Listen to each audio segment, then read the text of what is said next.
अच्छा, तो last class में ये प्रूफ हो गया है बच्चों, ये आइडेंटिटी है, ये इक्वेशन नहीं है। इक्वेशन वो होती है जो अपने रूट्स के लिए सही हो। अगर मैं ऐसा लिख रहा हूं कहीं पर, तो आप इससे फैक्टर करेंगे तो 2 और 3 आ जाएंगे। इसका मतलब ये वाली जो इक्वेशन है, इसमें अगर आप एक्स टी जो 2 या 3 रखेंगे, तो लेफ्ट हैंड साइड और राइट हैंड साइड दोनों जीरो आ जाएंगे, मतलब दोनों बराबर आ जाएंगे। मतलब इक्वेशन सेटिस्फाई हो जाएगी। लेकिन 2 और 3 के अलावा दुनिया में जितने रियल नंबर है, कुछ भी रख के देख लीजिए, जीरो नहीं आ सकता। तो मतलब ये एक्सप्रेशन केवल दो वैल्यूज के लिए सही। तो ऐसे एक्सप्रेशन को इक्वेशन कहते हैं। मतलब जो इक्वेशन होती है, वो समीकरण हिंदी में, वो कुछ पर्टिकुलर वैल्यूज के लिए सही है बस। लेकिन जब आइडेंटिटीज की बात होती है, तो वो वेरिएबल की हर वैल्यू के लिए सही होती है। जब मैंने ये लेफ्ट साइड में लिखा है, तो ये कोई भी दो कॉम्प्लेक्स नंबर Z1 और Z2 के लिए सही है। तो ये आइडेंटिटी हुई। रियल में आप लोग ऐसा लिखते हैं, sine square x plus cos square x 1 हो सकता है, 1 है और एक्स कोई रियल नंबर है। तो ये हर रियल नंबर के लिए सही है, तो ये आइडेंटिटी है। क्या आप -1 = 0 ऐसे भी लिख सकते हैं ना, ट्रिग्नोमेट्रिकल इक्वेशन। ये आइडेंटिटी है। आइडेंटिटी हर वैल्यू के लिए सही होती है, इक्वेशन कुछ पर्टिकुलर वैल्यूज के लिए सही होती है। तो जो मैंने प्रूफ किया वो आइडेंटिटी है।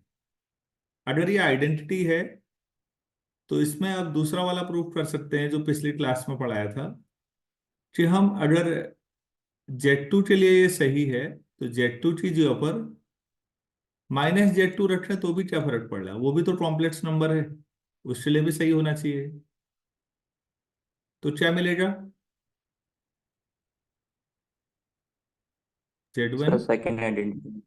-Z2 < mod of Z1 plus mod of -Z2। देखिए, मैंने आपको ये प्रॉपर्टी बताई थी, Z1 और Z2 अगर प्रोडक्ट में है और प्रोडक्ट का मॉड, तो आप सेपरेट कर सकते हैं, mod of Z1 mod of Z2। तो -Z अगर कहीं लिखा है, तो आप उसे -1 × Z लिख सकते हैं। तो आप उसे -1 सर का मॉड और Z का मॉड लिख सकते हैं, तो मॉड ऑफ Z हो जाएगा। हाँ दीपक, कुछ सर सर एक क्वेश्चन है ना। हम्म सर इक्वे आइडेंटिटी को कंटेन करता है या फिर आइडेंटिटी इक्वेशन को? कोई किसी को कंटेन नहीं करता। आइडेंटिटीज अपने आप में अलग है, इक्वेशन अपने आप में अलग चीजें डिसजॉइंट। हैं। ऐसा सर कुछ नहीं। डिसजॉइंट हो गए। आइडेंटिटीज जो हैं वो अपने आप में अलग एक्सप्रेशन है जो हर वैल्यू के लिए सही है। क्योंकि अगर आप ऐसा टाइप का कोई रिलेशन लाएंगे, तो दिक्कत ये आएगी, जो कुछ सबसेट में है वो सेट में हो जाएगा। मतलब वो सारी आइडेंटिटी या तो इक्वेशन बन जाएंगी, या वो सब इक्वेशन आइडेंटिटी बन जाएंगी जो सबसेट में आएंगी। हाँ सर। तो इंडिपेंडेंट, समझ रहे हैं। हाँ सर। तो दूसरा आइडेंटिटी मैंने ये प्रूव कर दी, जो पहले के आधार पे दूसरी हो गई है। Z1 - Z2 mod < mod of Z1 plus mod of Z2, ऐसा हो सकता है। मैं नेक्स्ट आइडेंटिटीज प्रूफ करना चाह रहा हूँ। Z1 - Z2 mod > mod of Z1 minus mod of Z2, शायद यही थी। इसको प्रूफ करते हैं। तो Z1 को आप R1 e⁻I θ1 ले लीजिए। आप इसे डिटेल में लिखना चाहें तो cos θ1 प्लस I sin θ1 लिखिए। और Z2 को R2 e⁻I θ2, मतलब R2 cos θ2 plus I sin θ2। अगर आप Z1 माइनस Z2, अच्छा यहां से एक चीज और, मॉड ऑफ Z1 क्या आएगा बच्चों, पिछले प्रूफ में भी किया था, आर और mod of are Z2 R2, इसे ऐसे ही रहने दीजिए। अब खाली Z1 माइनस Z2 करेंगे, सब्ट्रैक्ट करेंगे, तो ये आएगा R1 cos theta 1 minus R2 cos theta 2, ये एक साथ, plus I times R1 sine theta 1 minus R2 sine theta 2, ये दूसरा हो जाएगा। आप Z1 माइनस Z2 मॉड ले लेंगे तो ये अंडर रूट में आ जाएगा। आप लोगों ने पिछली क्लास में भी देखा होगा कि पहले का होल स्क्वायर प्लस दूसरे का, मतलब एक्स प्लस आई वाई है तो x square plus y square type का। मैं डायरेक्ट लिख दे रहा हूँ, ये आ जाएगा R1 स्क्वायर, प्लीज इतने कैलकुलेशन होनी भी चाहिए, plus R2 square minus 2 R1 R2 cos of theta 1 minus theta 2। ये आपसे रिक्वेस्ट है, इतना आप करेंगे। इसको मैं इक्वेशन बी कर देता हूँ, बस हो गया, इतना ही करना है। आप देखिए प्लीज, कॉस्ट की जो वैल्यू है थीटा 1 माइनस थीटा 2 एंगल है, उसकी कॉस्ट की वैल्यू हमेशा लेस देन इक्वल टू 1 होती है। मैं माइनस टाइम्स 2 R1 R2 से मल्टीप्लाई कर रहा हूँ, क्योंकि नेगेटिव से मल्टीप्लाई कर रहा हूँ तो इनइक्वलिटी रिवर्स हो जाएगी, और दोनों side R1 square plus R2 square जोड़ देता हूँ, minus 2 R1 R2 cos of theta 1 minus theta 2। तो बच्चों ये ग्रेटर देन हो जाएगा R1 square plus R2 square minus 2 R1 R2। आप अंडर रूट ले लीजिए, राइट साइड हो जाएगा R1 माइनस R2 का होल स्क्वायर है, राइट साइड उसका अंडर रूट हो जाएगा। लेफ्ट साइड जो है वो इक्वेशन बी की मदद से Z1 माइनस Z2 का मॉड है, ग्रेटर देन इक्वल टू, और ये mod of R1 minus R2। यहाँ पर एक मिनट ध्यान से देखिएगा, मैं मुझे लिखने के लिए जगह कहाँ मिलेगी, मैं यहाँ लिख दे रहा हूँ। प्लीज एक चीज ध्यान रखिएगा, under root of x square अगर आप कभी करेंगे तो उसको मॉड ऑफ एक्स लिखेंगे। तो R1 minus R2 whole square है, तो ये R2 माइनस R1 भी होल स्क्वायर हो सकता था। R2 minus R1 whole square भी उतना ही होता है ना जितना R1 minus R2 whole square है, लेकिन जब अंडर रूट लेंगे तो क्या लिखें, और याद रखिए square root is always non negative. तो फिर नॉन नेगेटिव लाने का तरीका क्या है, मॉड ले लो भाई। तो हमने मॉड में लिख दिया है। क्या मैं आपको यहां तक समझा पाया, सभी लोगों को ये यस बस सर। बच्चों, बस लास्ट स्टेप आप मुझे ध्यान से देखिएगा। बाहर वाला मॉड ऐसे ही, R1 की जो मॉड ऑफ Z1 और R2 की जो मॉड ऑफ Z2, ये प्रूफ हो गया। तो Z1 minus Z2 is always greater than equal to mod of Z1 minus mod of Z2 का होल मॉड।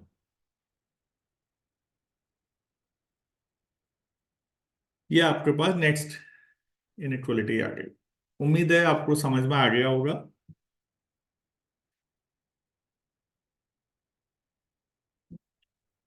नेक्स्ट पेज पे यस जाऊं तो सर। मैं, यस सर। अच्छा अच्छा यार, अगली इनइक्वलिटी तो ऐसी ही हो जाएगी, फिर रिप्लेस करो Z2 जी जो माइनस Z2। नेक्स्ट पे जाते हैं, यहीं कर लेते हैं। Z2 जी जो माइनस Z2 करें तो क्या आ जाएगा,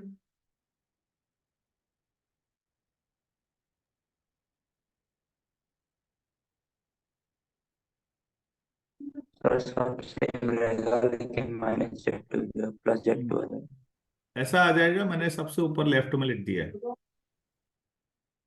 तो ये इनइक्वलिटी तो डायरेक्ट ही हो गई फिर अगली वाली। उससे नेक्स्ट अब आप देखिए, मैंने ये लिखा mod of Z1 minus mod of Z2 mod, this is less than equal to mod of Z1 plus Z2, and this is less than equal to mod of Z1 plus mod of Z2। ये आपने पढ़ा है। तो ये अगली हो गई है, कंबाइंड कर दिया दो रिजल्ट्स को, इतना अभी प्रूफ किया है और इतना सबसे पहले शायद प्रूफ की थी। आप दोनों को देख लीजिए। ये वाला रिजल्ट बीच वाला दो बार कर दिया, पहला और राइट साइड वाला सबसे पहले किया था, और लेफ्ट का जो दो का बीच का रिलेशन है वो अभी प्रूफ किया है। ये ज्यादा तेज तो नहीं हो रहा है बच्चों? सब बाकी लोगों को भी समझ में आ पा रहा है?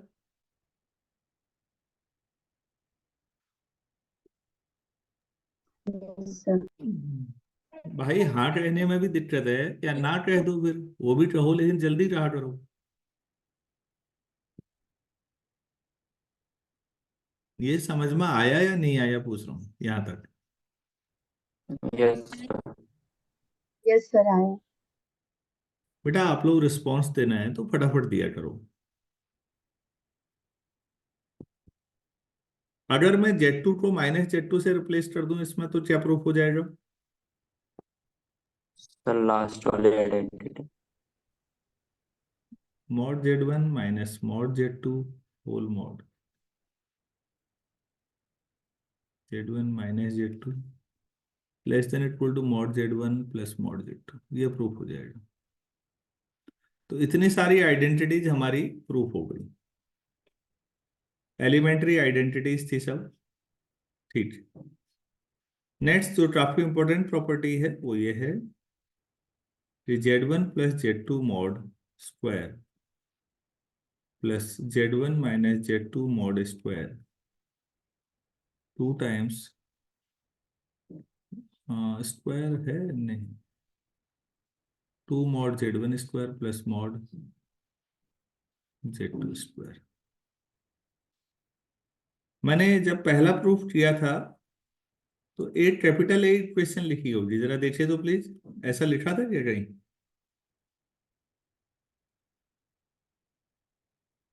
ऐसा आया था?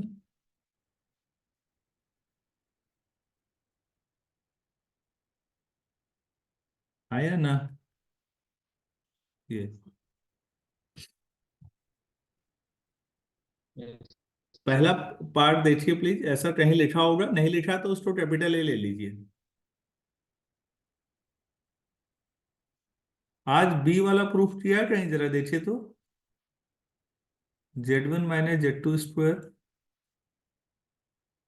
R1 square plus R2 square minus 2 R1 R2 cross of theta 1 minus theta 2, ऐसा क्लियर है? ये तो इसी लेक्चर में होगा कहीं। Yes sir. ये देखिए इक्वेशन बी, यस सर।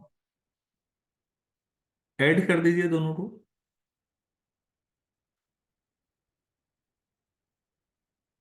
तो Z1 plus Z2 whole square, ऐसे ही फिर Z1 minus Z2 whole square, तो 2 times R1 square plus R2 square मिलेगा। तो 2 टाइम्स R1 का मतलब मॉड ऑफ Z1 और R2 का मतलब मॉड ऑफ Z2, ये प्रूफ हो गया। काफी छोटा प्रूफ है,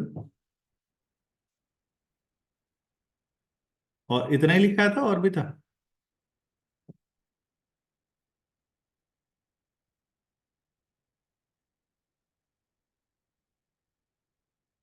सर ये एक्स्ट्रा कराया था, ये एक्स्ट्रा में।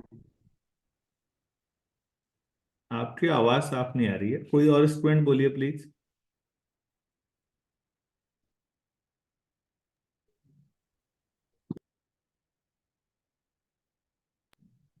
बाकी तब बोलेंगे सर जब उन्होंने नोट किया होगा।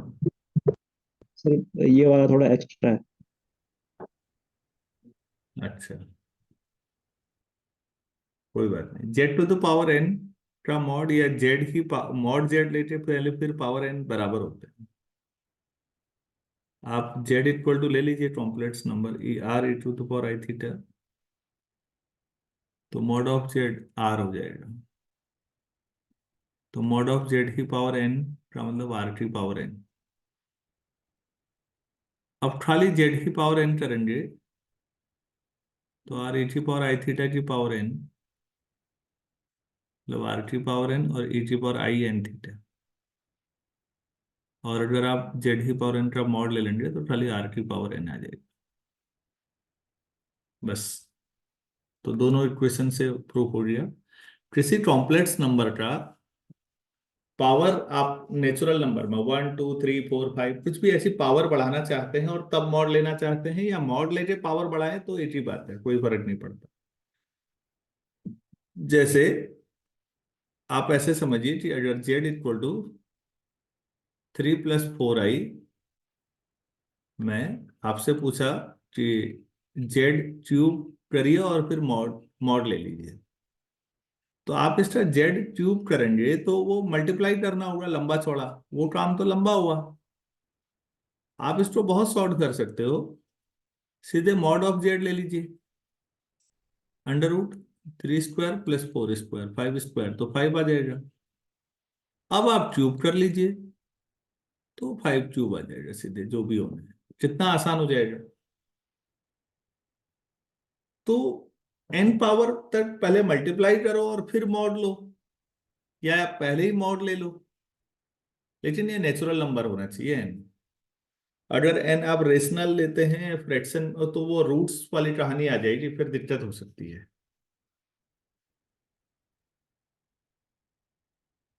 तब वहां परेशानी आ सकती है।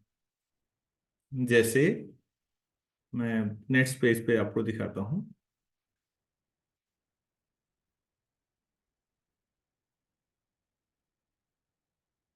क्यूब रूट्स ऑफ यूनिटी, जिन चीजों की एक कॉम्प्लेक्स में जरूरत पड़ती है उनको ढंग से सीखना चाहिए बच्चों।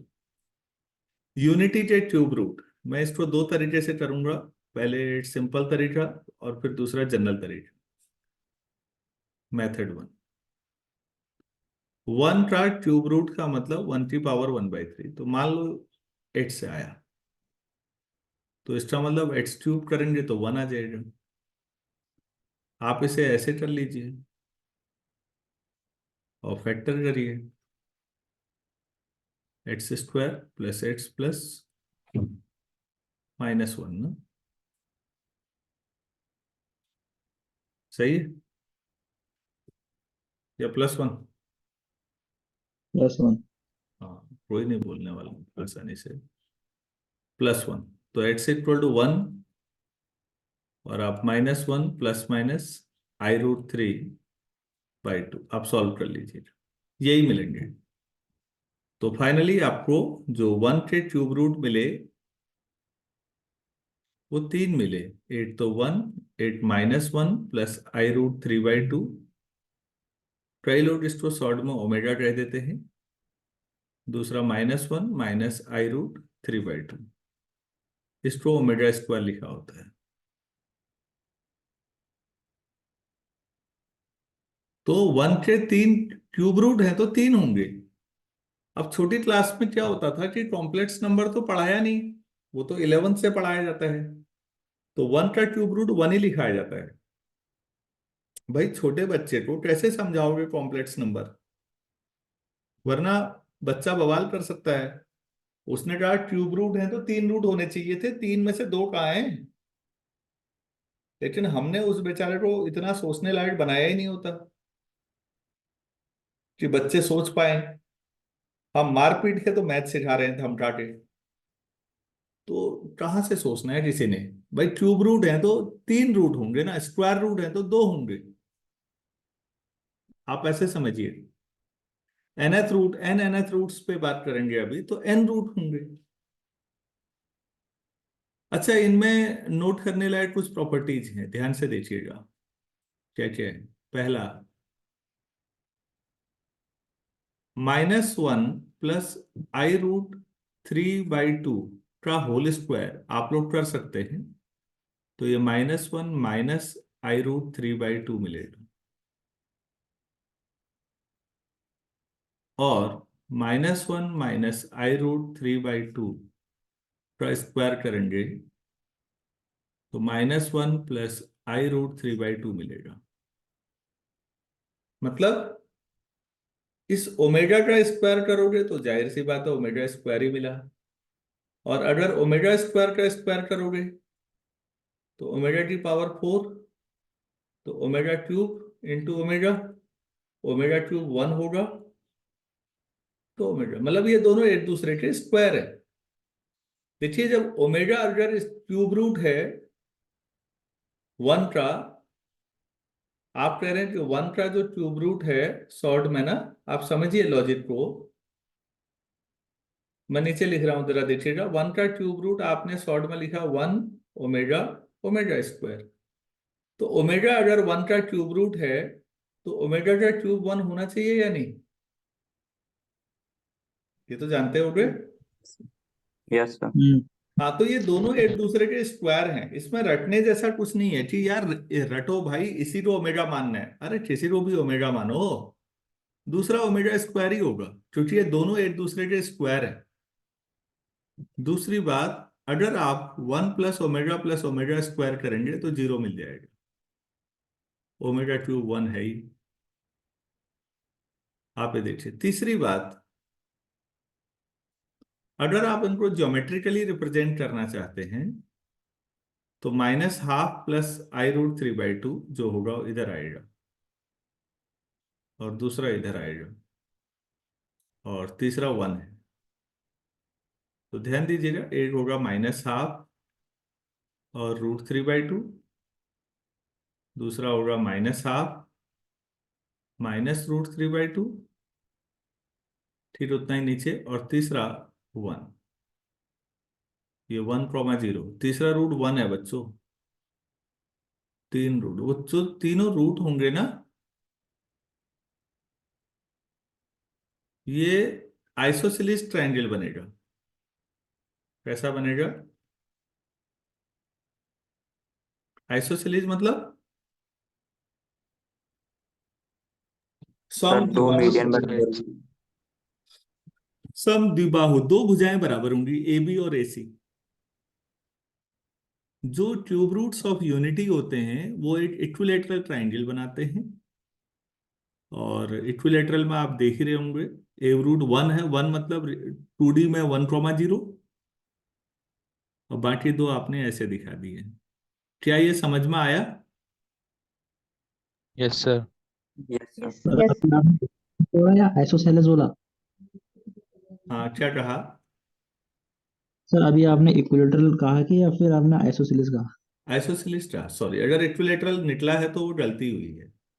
आइसोसेलेस है, दो साइड बराबर होंगे बेटा, ए बी इक्वल टू ए सी आएगा। देखिएगा, आप कर लीजिए, दूरी का फॉर्मूला तो आपको आता ही होगा, ये आएगा। और बी सी अलग हो जाएगा क्योंकि ऊपर -½ नीचे +½ तो 1 आ जाएगा, इक्विलेटरल नहीं बनेगा, आइसोसेलेस बनेगा, श्योर है। अब मजेदार स्थिति देखिए, ओ से ए की दूरी, ओ से बी की दूरी और ओ से सी की दूरी निकाल के देख लीजिए डिस्टेंस फॉर्मूले से। ओ मतलब ओरिजिन, मतलब 0, 0, दूरी के फॉर्मूले से ये तीनों 1 आ जाएंगे। मतलब ये, अगर मैं बहुत अच्छा ड्रॉ नहीं कर पाऊंगा, आप लोग अपने नोट्स में बनाया ना बच्चों, ये जो बनेगा ना यार, ये बना नहीं, आप समझ रहे हैं, ये सर्कल बनेगा, यूनिट सर्कल। ये तीनों क्यूब रूट्स ऑफ यूनिटी जो हैं, ये तीनों यूनिट सर्किल की बाउंड्री पे लाई करते हैं, यूनिट सर्किल पे लाई करते हैं।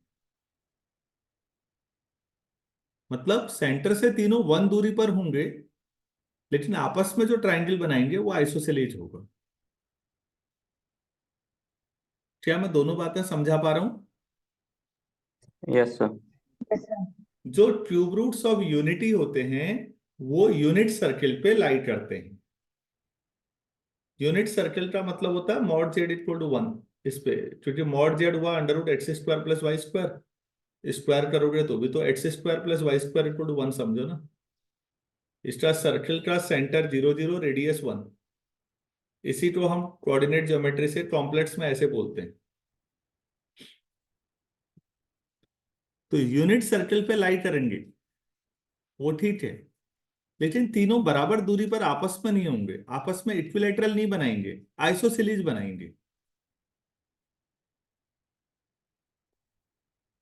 तो प्लीज ये ध्यान दीजिए, मैं क्या कह रहा हूं, फिर एक बार समझा रहा हूं। यूनिट सर्कल बनाया वो ठीक है, तीनों बाउंड्री पर होंगे आपस में, लेकिन तीनों आपस में एक दूसरे से बराबर दूरी पर नहीं होंगे, ऐसा नहीं बनेगा।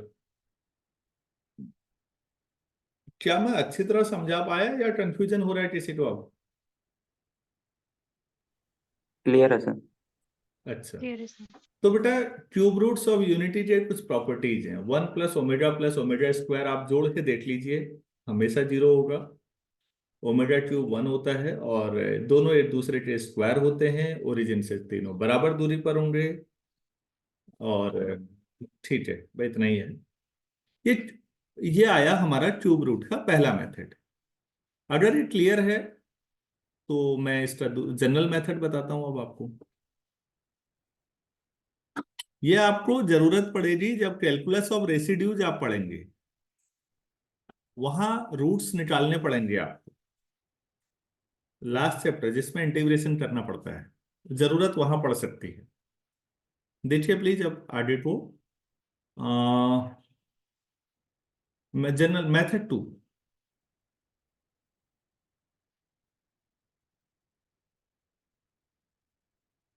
एक्स जो है 1 की पावर 1/3 है। 1 को पोलर फॉर्म में चेंज करते हैं। पोलर मतलब cos theta plus i sine theta, cos 0 प्लस आई साइन 0 लिख सकता हूं। ऐसा लिख दूं बच्चों, देखो तो cos 0 1, sin 0 0। अब आप जानते हैं क्रॉस और साइन पीरियोडिक फंक्शन है, इनका पीरियड कितना होता है, कोई बताएंगे? क्रॉस का और साइन का 2 पाई 2 पाई। हाँ, तो cross 2 pi plus theta, 4 pi plus theta, in general cross 2 r pi plus theta मतलब 0, प्लस i sine 2 r pi plus 0। कोई दिक्कत नहीं है। अब सवाल उठता आर क्या होगा। तो बच्चों आर की वैल्यू 0 से स्टार्ट करो, 0 1 2। आपको ये देखिए कि कितने रूट निकालने हैं, आर की उतनी वैल्यू रखेंगे और हमेशा 0 से स्टार्ट करेंगे। तो अगर 3 रूट निकालने हैं तो 0 1 2, 4 रूट निकालने होते तो 0 1 2 3। आप लोगों ने एज्यूमेथल क्वांटम नंबर पढ़ा है, एल की वैल्यू 0 से n-1 तक। बस यार यस ये सर। ऐसा यस ही है सर। फिर। हाँ, ये ऐसा ही समझ लीजिए। तो ये हो जाएगा ई की power cross theta plus i sine theta, तो ई की power 2 r pi plus 0 2 r पाई हुआ, 1/3। अब क्योंकि आर आ गया है तो एक्स को एक्स आर लिख दीजिए। तो एक्स आर हो जाएगा, पावर की पावर मल्टीप्लाई हो जाती है, ई की पावर 2 r पाई अपॉन 3, जहां आर क्या है 0 1 2। अब बच्चों बताओ x0 क्या आएगा। आर की जो 0 रखो, ई की पावर 0 मतलब 1। सर 1। x1 क्या आएगा, आर की जो 1 रखो, ई की power i 2 pi by sir 3। Omega. Omega. हाँ, इसको ओमेगा कह रहे थे हम। मतलब ये हो गया cos π/3, cos 2 पाई/3 आई साइन 2 पाई/3। आप लोग इसको सॉल्व कर सकते हैं, ये -12 प्लस I√3/2 आ जाए। ऐसे जब आप x2 करेंगे तो ई की पावर आई 4 पाई/3, ये ही ओमेगा स्क्वायर है। इसको आप क्रॉस 4 पाई/3 को पाई प्लस पाई/3 आई साइन पाई प्लस पाई/3, आप ऐसा कर लीजिए। तो ये हो जाएगा cross pi plus theta, third में माइनस, दोनों माइनस हो जाएंगे, क्रॉस π/3 माइनस आई साइन π/3, तो -12 माइनस I√3/2। तो आपने ऐसे निकाला। अभी अगर ये समझ में आ गया है तो मैं आपको nth रूट्स ऑफ यूनिटी बता देता हूँ डायरेक्ट। ये आ गया होगा आप लोगों को, मैं ये मान के चल रहा हूँ। अब देखिए यस सर। प्लीज, नेक्स्ट जो इंपॉर्टेंट चीज मैं आपको बता रहा हूँ, एक्स से एन कर लीजिए, एक्स इक्वल टू 1 की पावर 1/n। तो क्रॉस 0 प्लस आई साइन 0 की power 1/n, cross 2 r pi plus 0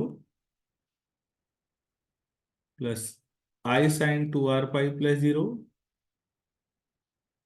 to the power 1/n। ये ई की power i 2 r pi upon n हो जाएगा। इसको एक्स आर लिख देता हूं, जहां r क्या होगा 0 1 2 3 अप टू n-1 होगा। तो बच्चों 1 की पावर 1/n जो आएगा, आप इसको लिखेंगे तो ये r की जो 0 रखे 1 आएगा, और e⁻i 2π/n, r की जो 2 रखो e⁻i 2π/n का whole square, and so on. और लास्ट में r की जो n-1 रखो e⁻2π/n e⁻n-1। आप इसे ओमेगा ले लीजिए, तो यही 1 ओमेगा ओमेगा स्क्वायर ओमेगा की पावर n-1, ये आ जाएगा 1, वेर आपको बताना पड़ेगा ओमेगा मतलब e⁻i 2π/n। ये जनरल मेथड है, इंटीजर 3 रख लीजिए, आपका पिछला वाला ओमेगा मिल जाएगा। यहां पर अब नोट करने वाली जो बातें हैं दो तीन, पहला ओमेगा की पावर n 1 होगा, क्योंकि ओमेगा nth रूट है, तो फिर उसकी पावर n 1 देगा। दूसरी बात, 1 plus omega square plus omega की पावर n-1। आप इसको देखिए, क्या मैं इसे ऐसा लिख सकता हूं, जीपी पढ़ा है आपने, गुणोत्तर यस श्रेणी, सर। तो उससे Yes, sir. हाँ, तो ये आ जाएगा, और ओमेगा की पावर n आपने ऊपर 1 लिखा है, तो ये 0 आ जाएगा। इसी का पर्टिकुलर फॉर्म आपने पिछले सवाल में पढ़ा, जहां 1 प्लस ओमेगा स्क्वायर था, क्योंकि वहां क्यूब रूट था, तो फिर 2 तक आएगा। nth रूट है तो n-1 तक वो सम 0 होता है। और तीसरा ये है कि ये सब एक पॉलीगन बनाएंगे, रेगुलर पॉलीगन। 3 रूट तो रेगुलर इक्विलेटरल नहीं बना पाए, आइसोसेलेस बनाया, लेकिन बच्चों आगे को रेगुलर बनेगा। रेगुलर मतलब समबाहुभुज, मतलब 4 रूट में स्क्वायर बनेगा, 5 में pentagon, hexagon, all these nth, ऐसे लिखते हैं nth roots of unity, nth roots of unity form और regular polygon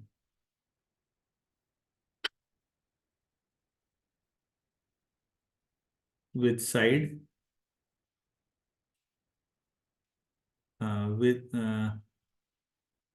with vertices on mod z equal to 1। मतलब n रूट से हैं, आप ओरिजिन पर यूनिट रेडियस का सर्कल बना लीजिए, सारे वर्टिसेज उसी सर्कल की बाउंड्री पे ही लाई करेंगे, मतलब सारे वर्टिसेज हमेशा ओरिजिन से 1 दूरी पर ही होंगे। हमने जो 3 वाला पढ़ा, इत्तेफाक से वो इक्विलेटरल नहीं बना पाया, बाकी सब बनाते हैं। बाकी सब रेगुलर पॉलीगन का मतलब ही है समबाहुभुज। 3 में रेगुलर पॉलीगन वाला रूल फेल हो जाता है, ये अपवाद भी है, ये भी पूछा जा सकता है कहीं पर।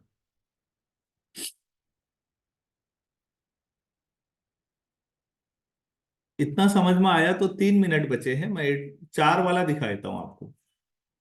अगर 4 वाला तो आसानी से वैसे निकल जाएगा, 1 की पावर 1/4, इसके लिए तो ये लगाने की जरूरत भी नहीं है, ऐसे ही निकल जाएगा। x² + 1 x² - 1, तो सभी लोग जानते हैं x = 1 - 1 आयोटा आयोटा। अगर आप ड्रॉ करें, 1 का मतलब 1, 0, -1 -1, 0, आयोटा का मतलब 0, 1, माइनस आयोटा का मतलब 0, -1। अब आप इन चारों को मिला लो भाई, आपका बन जाएगा। ऐसे जो भी बनना है, मैं उतना अच्छा ड्रॉ नहीं कर पा रहा हूँ, कंसेप्चुअली समझा दिया। और हर एक ओरिजिन से यूनिट दूरी पर अगर आप सर्कल ड्रॉ करेंगे, तो चारों बाउंड्री पे आ जाएंगे, चारों पॉइंट। तो 4 रूट 3 रूट तो पता होने चाहिए, आगे को ऐसे ही सोचते जाओ। क्या ये समझ में आया आपको? Yes, sir. हाँ। Yes sir. तो बच्चों अब जो अगली चीज आपको सिखानी है जो कॉम्प्लेक्स में बहुत यूजफुल है वो है रोटेशन। अगर रोटेट करना हो किसी साइड को किसी थीटा एंगल पे, एंटी क्लॉकवाइज या क्लॉकवाइज, कैसे करें, कोनी मेथड या रोटेशन। चलिए ऐसा करते हैं, ठीक आप लोग जुड़िए 8:50 पे, मैं आपको बताता हूँ।